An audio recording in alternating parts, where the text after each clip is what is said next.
Hi Peter, thanks for taking time to talk to me today. You're well known for winning an Olympic silver medal in the London 2012 Olympic Games, but that's just a small part of your successful career, and we'll talk about that. If you don't mind, we'll go back to the beginning. Did you play any other sports when you were young, and what made you choose rowing? Hi Joel, thanks for having me and thanks for interviewing me. So I did a bit of rugby, but mainly I started rowing when I was around 12. I started coxswain, which is where you steer the boat, and I was steering an 8.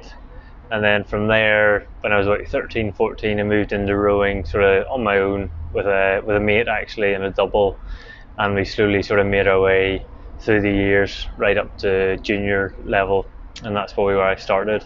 Along the way I would have done other sports, sort of a bit of cycling and a bit of football, but mainly rowing took most of my time. Did you attend any rowing clubs when you were young? Well, we're standing here, we're standing on the Bann, we're standing at Bann Rowing Club, and that was my club as a youngster, and that was where I would have done all my training in the building here and on the river behind us. You grew up in Coleraine, so fortunately you had the River Bann. Did you train there, and how many times a week were you there while you were still at school? Yeah, so when I was sort of 13, 14, 15, I would have maybe been down sort of 3 times a week. But when I was 16 and sort of moved on to that, the last 2 years of school, I would have been training every day except Fridays, and some days I would have done 2 sessions. Because I knew that was sort of the level that I needed to be at, training at, if I was going to make a go at rowing. And for me, that was a big part of my lifestyle as well. I really enjoyed doing it. At what point did you realise you could become a professional rower? Well, I think as a junior, I knew I was not too bad at it, but I knew that I needed to be in a place which could make me really flourish with rowing. So I went over to Oxford Brookes University, and from there I suppose I made my way up through the team, and I was at Brookes Uni for about 2 years before I made my sort of first sort of long term onto the team when I was about 20, and that's the senior team. How did you get selected to row for Team GB? What was the process for that getting in? Well, I think it started with they do an open trial, which is for anyone and everyone can turn up to it. So that's kind of your first step. And from there, I slowly sort of made my own road with it. I did one race at a time. I got in, sort of past the first selection, then the second. And then once you're sort of part of Team GB, you're always under selection. You're never, you can never relax. Yes, you've got a place within the team, but you have to be always performing. And as soon as you stop performing, then questions will be asked. From what I have saw, the fitness and training for a rower is really hard. You attended a few fitness training camps throughout your career. Can you tell me a bit about them? Yeah, definitely. When we trained just normal day to day over in Caversham and Reading, we would have done 3 sessions on a Monday, Tuesday and Thursday and Friday, 2 sessions on a Wednesday and 2 sessions on a Saturday, and sometimes one on a Sunday, but most of the time we would have had Sundays off. But when we were on training camp, we would have done sort of 2.5 weeks to 3 weeks of solid training. It would have been 3 sessions a day for pretty much that whole 3 weeks, and the idea was that we would go home knackered, completely exhausted, and then you would sort of relax and refresh after a week or so. Can you tell me about your diet leading up to a World Championship race or the Olympic Games?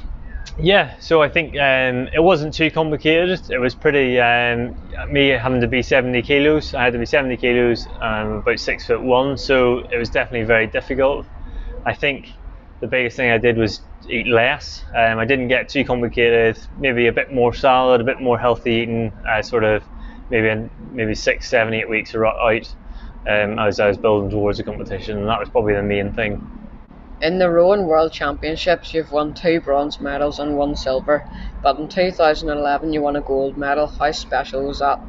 That was brilliant because that was my first senior World Championships. We were in a pair, and we had won the under-23 championships, and we had won the senior championships. And 2011 was a brilliant year because we were very dominant in our racing and as a crew together.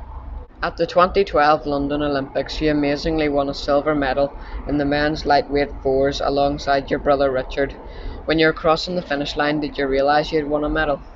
Yeah, I knew very quickly that. I knew before the event that we were going in as probably the favourites. We had won the previous race about 6 weeks before that. I think always going into the Olympics, you almost think it's in the back of your mind that you're going to come last, that it's not going to go well. But I suppose when you when you really look at the hard facts, you know that you can do well out of this. For us, that last sort of 500 metres was a really, really tough part of the race, and to come away with a silver, we were delighted. The following year, at the 2013 World Championships, you won bronze with your older brother in the men's lightweight double sculls. That must have also been a very proud moment for you and your family. Yeah, it was. We got the chance to race together, and it was definitely difficult at times. We're training alongside a brother, a family member, that close, and racing together in the same boat, but it was worth sort of the training and the toughness of it to come away with a really good medal in the double. Was it easier being in a boat with your brother because you knew him so well? I think probably the easiest bit was that when it came to racing, there was never. Sometimes you can get, if you're racing with people you may not know as well, or you're not quite sure what they're like when it comes into a racing racing situation. Sometimes you just don't know how they'll react, but with having your brother racing with them, you know exactly what they're going to do, you know exactly how hard they're going to work, and I think that was probably the biggest positive point that we were able to take that no one else could really do.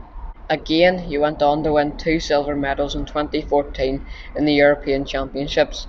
In 2015, you won a gold medal in the European Championships. In 2016, you won European silver in the men's lightweight four, followed by a world silver in the lightweight quadruple sculls in 2017. You had a fantastic career. What was your secret? I think for me it was probably the ability to do lots and lots of training, and to basically up for doing all that training. I think if you're not up for doing the training, not up for doing the hard miles, then it's very difficult to make your way in the sport. But I was willing to put the effort into that, and I'd probably say that was my secret. There's a bit of physiology in there, and sort of maybe natural sort of physiology, but definitely if you're willing to do all the miles, all the training, then the chances of you doing well are pretty high. For some races, there were 2 of you in a boat and others 4. What was your preferred boat team to race in? I think probably the 4, because you were able to. It wasn't probably as high intense, with 2 personalities, but with 4, working with 3 other blokes, it was a bit easier, and it probably was a bit more fun because the group was slightly bigger. But it also meant that the racing was equally as tough, it's equally as hard training, but it's probably a little bit more enjoyable having a bigger group. How did injuries affect your career? Massively. I think as I was coming towards the end of my career, that was probably the main reason that I sort of halted and said I'm sort of finished with rowing now, and because I was slowly becoming more and more injured, and I had a year out in 2018 to have hip surgery on both sides, and the idea of that was brilliant, and that really helped, but unfortunately probably there was maybe too much damage done, and also with the weight making, it's definitely injuries and making weight can be really difficult, but that's all part of the sport, it's all part of being a lightweight as well, but it was really enjoyable though. You had a brilliant career racing for Team GB. Are you still involved in rowing now? Yes, I am. I loved my rowing when I was doing it myself, and I love now what I'm doing is coaching.